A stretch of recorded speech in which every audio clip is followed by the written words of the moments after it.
समय पहले की बात है। एक छोटे से गांव में आर्यन नाम का युवक रहता था। आर्यन का सपना था कि वह अपने गांव का नाम रोशन करेगा।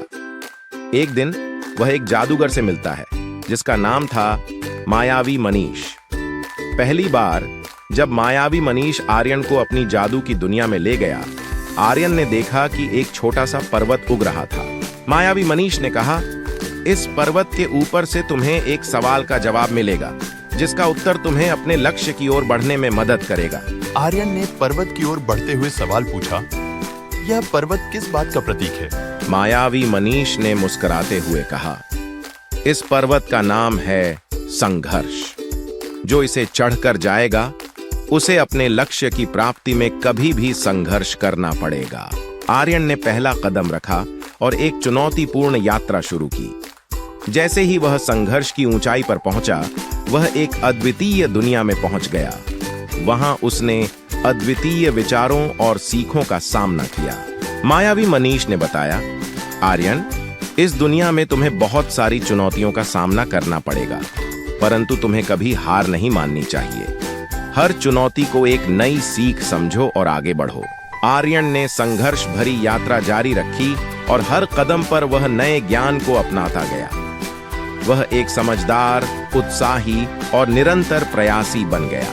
एक दिन आर्यन ने एक रहस्यमयी झील के पास पहुंचकर देखा कि वहां एक सुनहरा रत्न छिपा हुआ था। मायावी मनीष ने बताया, इस रत्न का नाम है सफलता। इसे प्राप्त करने के लिए तुम्हें एक और चुनौती का सामना करना होगा। आर्यन ने झील के किनारे की ओर बढ़ते हुए पूछा, यह चुनौती क्या है? मायावी मनीष ने हंसते हुए कहा, इस झील को पार करने के लिए तुम्हें अपनी सबसे बड़ी कठिनाई को अपने अंदर से पार करना होगा। आर्यन ने गहरा सांस लिया और अपनी आत्मा के सभी राज को खोल दिया। उसने अपनी आत्मा की गहराइयों से नया ज्ञान प्राप्त किया और झील को पार किया। वहां उसने सफलता का रत्न प्राप्त किया। मायावी मनीष ने आर्यन को बधाई दी और कहा, तुमने सबको दिखा दिया कि सफलता का राज अंदर से होता है। तुम्हारी उम्र बड़ी तो हो गई है, लेकिन तुम्हारी यात्रा अब भी जारी है। आर्यन ने मुस्कुराते हुए कहा, मुझे यह सीख मिली है कि सफलता का सबसे बड़ा राज अपनी आत्मा की सुनना और उसका मार्गदर्शन करना है। अब मैं अपने गांव को रोशन करने के लिए वापस जा रहा हूं। आर्यन ने अपनी यात्रा से लौटकर गांव में वापस जाकर अपने अनुयायियों को उत्साहित किया और उन्हें भी अपनी यात्रा में सहयोगी बनाया।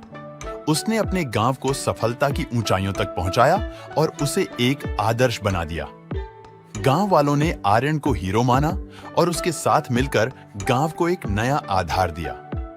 आर्यन ने सबको यह सिखाया कि सफलता का सबसे महत्वपूर्ण अंग आत्मा का संवाद है। ऐसा ही एक सुंदर और मानवीय संदेश से भरपूर देशवासियों को भी प्रेरित करने वाला एक किस्सा था, जो आर्यन की उम्र भले ही बढ़ गई थी, लेकिन उसकी यात्रा ने सबको एक सकारात्मक दिशा में मोड़ दिया था। और ऐसी ही रही यह कहानी, जो हमें यह बताती है कि सफलता का सबसे बड़ा स्रोत हमारी आत्मा की गहराइयों में छिपा होता है।